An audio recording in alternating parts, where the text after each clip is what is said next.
I'm John Banther, and this is Classical Breakdown. From Classical WETA in Washington, we take you behind the music. In this episode, Classical WETA host James Jacobs joins me to talk about Amy Beach, one of America's greatest composers. She was a child prodigy, flourished with concerts in Europe and the United States, and we get a taste of her music, from art song to symphony to opera. Now, James, you and I both lived in Boston, not at the same time, but pretty close. I was there in 2005 to 2009. You were there from like 2010 or 11? Yeah, I moved there just after you left, actually. I was there from 2010 to 2014. Okay, 2010 to 2014. Now, one thing that I didn't know too much about was the composer Amy Beach, who, of course, lived in Boston. She lived at 28 Com Ave, as we would say, or Commonwealth Avenue, near Boston Common. I walked by there all the time. I had no idea that's where she lived. Well, that seemed to be the thing with Boston, is that you would walk, every place seemed to be fraught with historical significance. You know, you would think there should have been a plaque on every corner pretty much, because it was just the whole city was one big monument. And certainly in terms of musical history and that whole society that made Amy Beach possible. Right. So Amy Beach, this great American composer, not everyone knows about her, which is kind of a shame. So just to give a kind of a Cliff Notes version of her early life, she was born in September of 1867. She died in December of 1944. She was born into this well-known New England family. Her father, Charles Chaney, was a paper manufacturer and importer. Her mother, Clary, or Clary, how do you say that? Clary? I think I would go, Clary sounds more Bostonian, I think, but... Clary Chaney. She was a singer and a pianist. And I guess just to get off the bat, I mean, Amy Beach was this incredible composer, the first American woman to succeed as a composer in large-scale music, the first woman to have a symphony performed by a major orchestra. Yes. Well, also, before we go on, think about that for a moment. She was born in 1867 and died in 1944. Just think of the tremendous cultural changes that had happened during her lifetime. Right. And the world was a very different place in every way, including musically, when she died than when she was born. And she was there for all those cataclysmic changes. And she was a child prodigy. I didn't know all this either. And I think she's a child prodigy just like Mozart, just like Mendelssohn. So the story is that at the age of 1, she could sing dozens of songs, always in the right key. When she was 2, she was able to improvise alto lines against her mother's soprano melodies. At 4, she was playing her own compositions on the piano. And here's a big one, because some of those before, maybe it wasn't dozens of songs or something, but that's still impressive. The really impressive thing is, at age 4, able to play hymns, those 4-part hymns, to be able to play them right back just by ear after hearing something. That's huge. I don't think Mozart could have done that at that age. I mean, that's amazing. Or Mendelssohn. I mean, Amy Beach is, that's really extraordinary. Because I remember in conservatory, maybe you had the same thing. When you have a test at some point, I think it's like in your first or second year, you have to transcribe 4-part harmony. And it's like there's 8 measures, and they played for you 4 times. So you you transcribe the bass line, tenor, alto, soprano, or whatever. And that's great. But that's 8 bars. Amy Beach was doing like a whole hymn after hearing it like once. So just to here's the kind of music that we're talking about with this.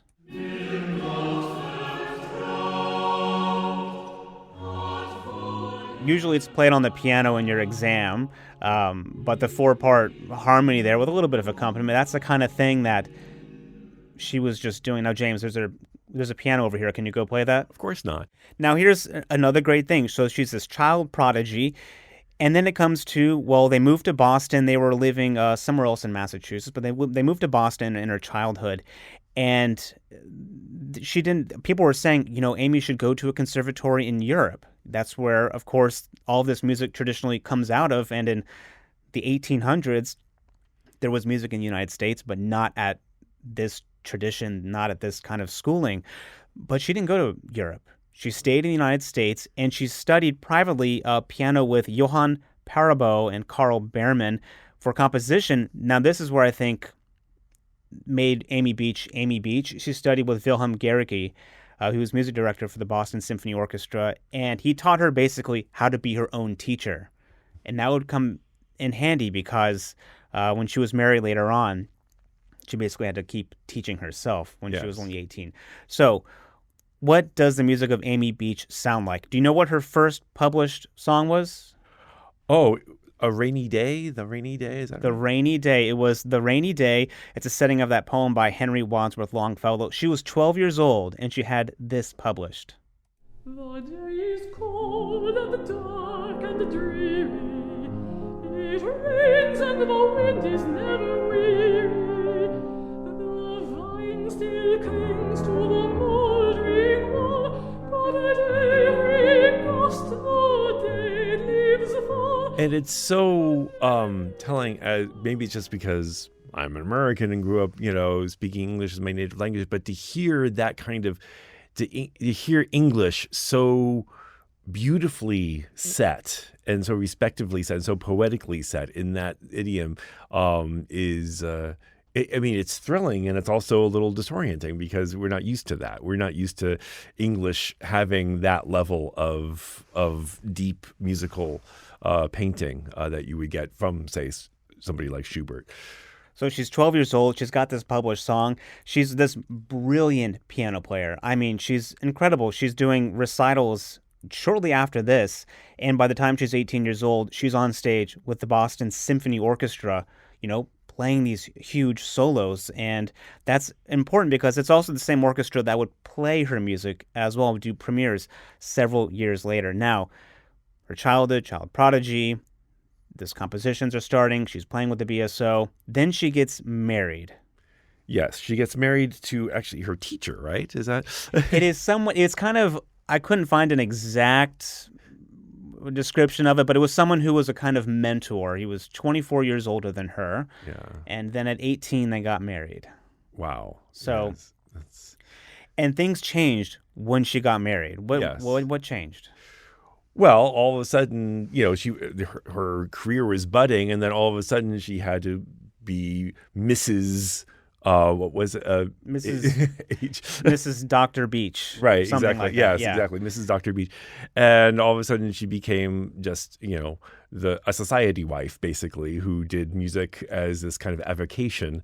She kept on writing. She kept on composing. And she did do some performing, but under only very strict conditions. She could present her own compositions. She could, play certain things, but she couldn't, make too much of a show of herself. She had to put her husband in the best light in societal terms. And Right. So she was doing at most 2 concerts a year. All of the proceeds had to go to a charity. But you're right, she was still composing in these years. And she made some great leaps and bounds absolutely. in composing. I have a couple more of her songs here. Some really the famous ones coming from the Browning songs and the Shakespeare songs. Here is kind of what those sound like. Here is The Years at the Spring from 3 Browning songs.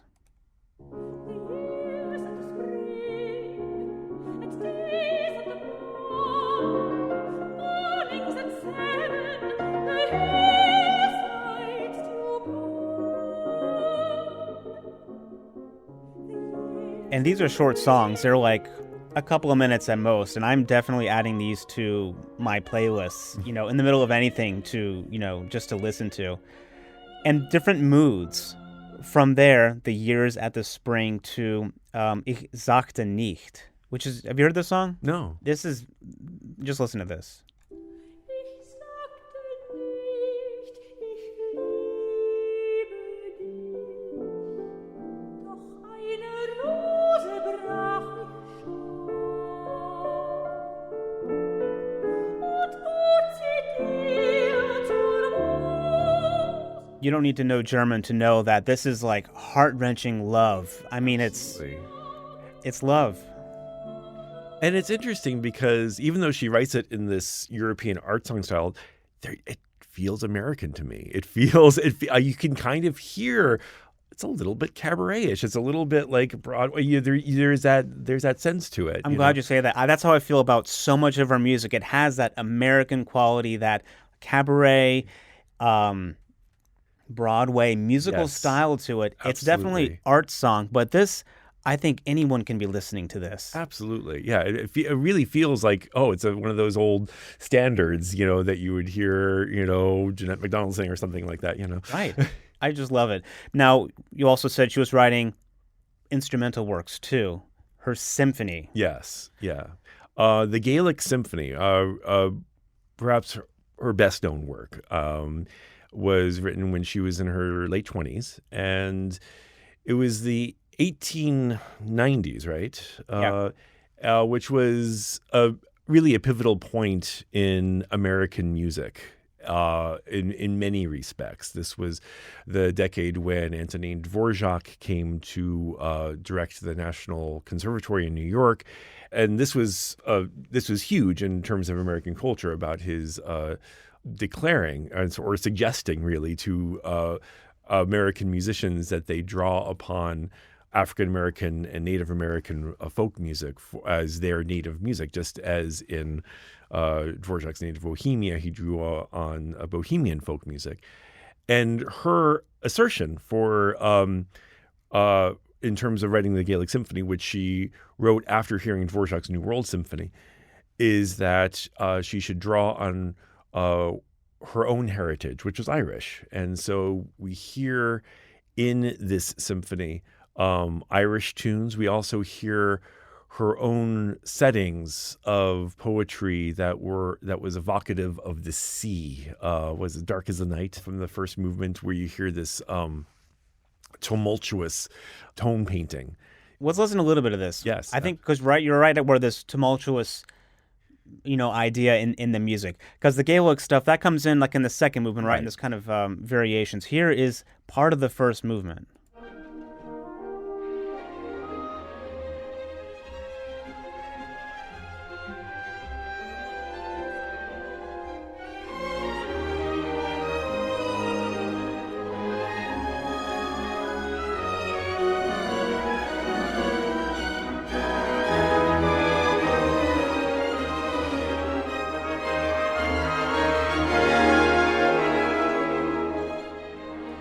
So much to unpack here. One is for someone who was not really allowed to engage, who didn't play an orchestral instrument and who only performed, her, mastery, if I can use that word, her was of orchestration is incredible. It's completely natural to her. I mean, it sounds like someone who really, really knows what they're doing. And of course she did know what she was doing, but that is just astonishing that someone who was not given access, as a lot of the composers who, when they go to the conservatory, conduct orchestras and that sort of thing, and grew up with that. And Amy Beach didn't have that, and yet her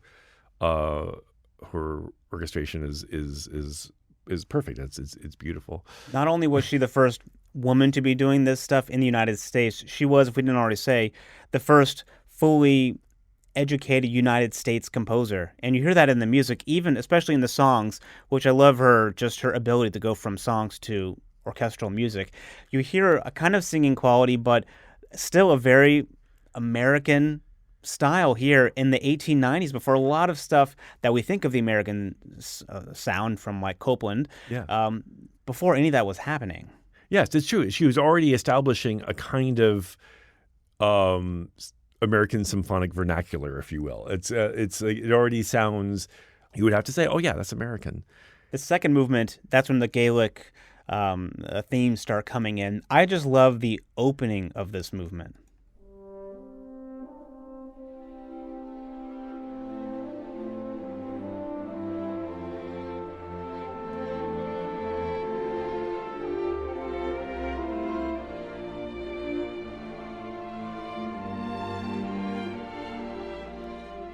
Is this Irish?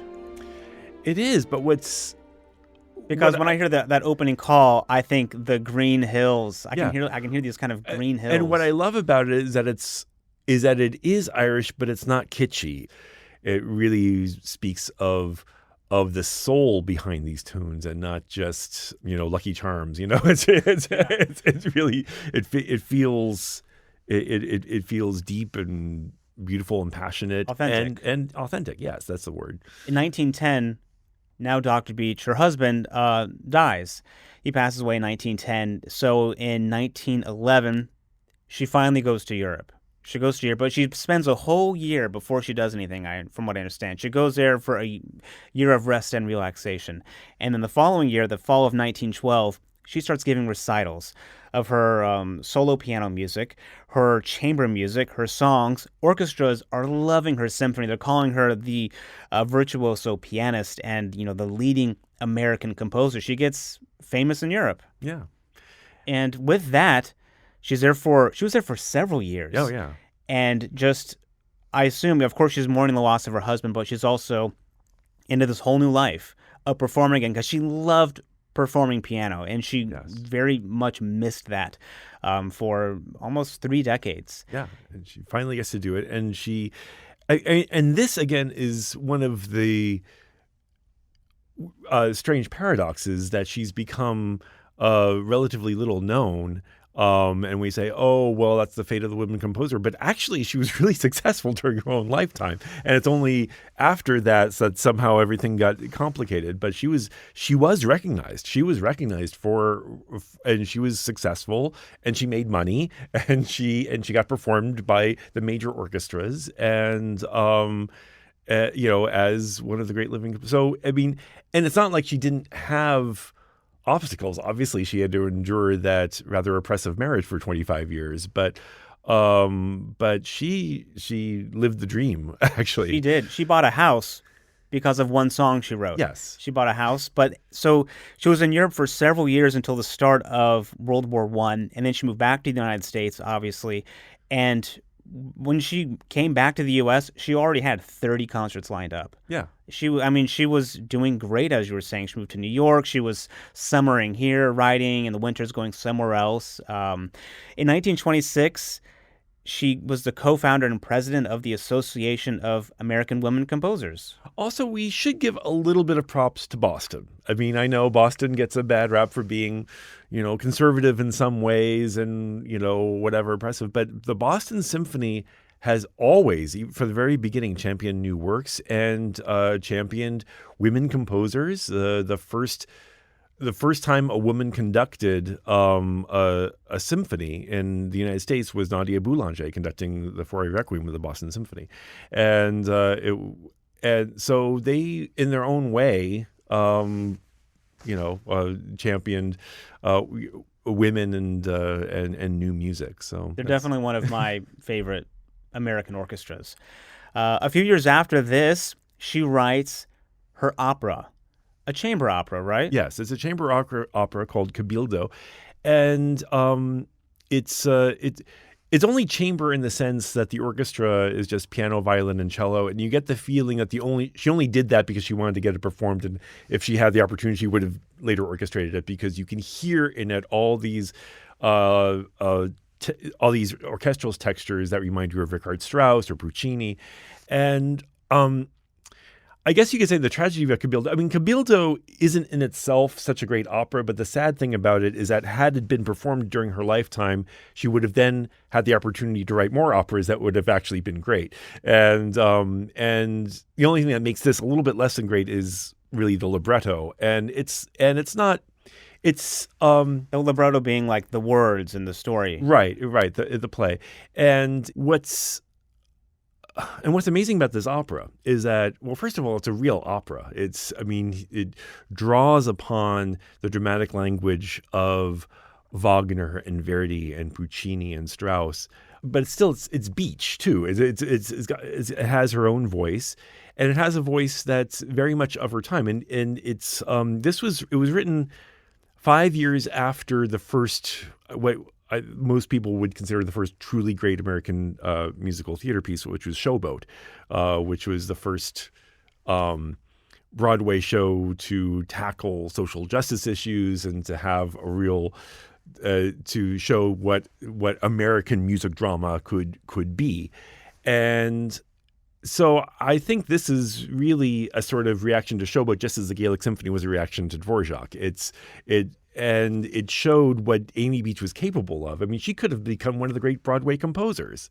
And listening to this, it sounds like it sounds very musical, very Broadway-esque in some places, and very opera-esque in others. I love there's like a 1 minute introduction and then this opening kind of setting of the scene. Ladies and gentlemen, this way, this way. This way, over here. Righto. Ladies and gentlemen, now you are standing in the courtyard of the Cabildo. Cabildo, what does it mean? Cabildo. The Spanish governor's palace, later the famous prison, hence the name. And it's such a small orchestra. It's a little chamber group. Yeah. And you can hear how there is much more to this, but it was written in 1932, and I assume with the Depression and then with the war, and then she died in 1944. It was never played in her lifetime. It was first premiered in 1947, Right. and then it was played again in 2007 and 2009 in Houston and New Orleans. And I've listened to more of it. It sounds, I want to hear this. I want to see this. It sounds like a lot of fun, but then yeah. there's more that sounds very Broadway. Oh yeah. Oh, absolutely. You definitely get the feeling, and this could have been. Yeah, I mean, this could have been. I mean, not that she wasn't successful already, but you could easily hear this. I mean, this was the same decade that brought us Porgy and Bess, and shortly after, and really the flowering of the first great Broadway musicals. And this seems. Well, certainly at least as good as any of those. I mean, in terms of the mastery, the music, and she drew upon folk materials. It takes place in New Orleans, and so she actually used several Creole songs in the score.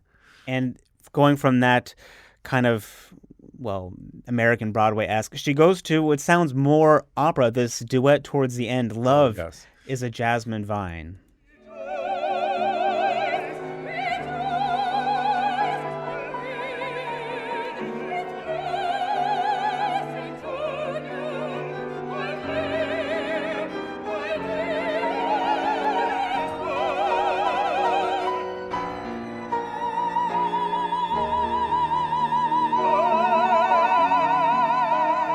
Is it wrong to think like Puccini? No, not at all. It sounds like a Puccini work, but they're having a rehearsal where it's just piano. Right, exactly. There is so much more behind that. No, and it sounds like, but it doesn't sound like an imitation of Puccini. It just sounds like somebody working in the same vein, alongside equal talent. And no, it's thrilling and it's moving and it's lyrical and it's passionate and it fits the words, the drama, and it's not cloying.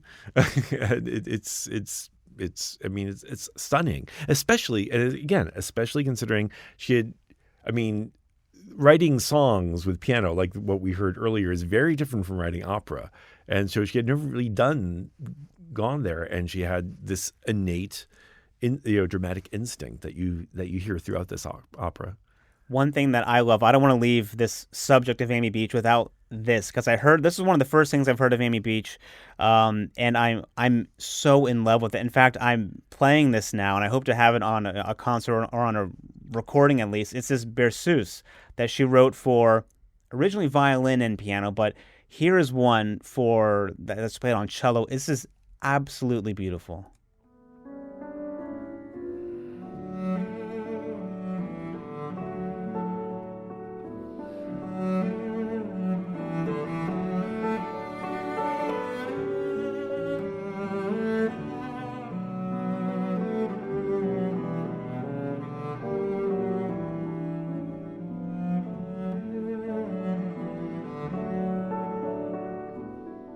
I'm in love with that. And again, it sounds American somehow. And the only thing I would say is that, yeah, it's beautiful, but really, don't you think it really needs to be performed on tuba? That's why I'm playing it. That's so much works on tuba, and it's like, we're the kind of the thieves of, because we're the newest instrument. There's not much written before, the last 60 years. So I'm going to play this. I recommend, if there's so many things here to add to your playlist, the Berceuse, some of her songs, the Shakespeare songs, the Browning songs. So that's Amy Beach. Do you have anything else to add about? Miss Beach? Just a couple of other. I would also, if you can seek out the Violin Sonata, is a favorite of mine. It's a beautiful work, and some of her later piano pieces. But I would just say that Amy Beach she's a major American composer, and her contribution and what she had to say, especially considering that she spent so much of her life in isolation, is. It's beautiful, it's engaging, it's profound, and there's also a sense of fun and lyricism about it. It's very inviting and engaging. That's exactly it. Thanks for listening to Classical Breakdown. For more information on Amy Beach, visit the show notes page at classicalbreakdown.org. And if you have any comments or ideas, you can send me an email at classicalbreakdown@weta.org. I'm John Banther. Thanks for listening to Classical Breakdown from Classical WETA.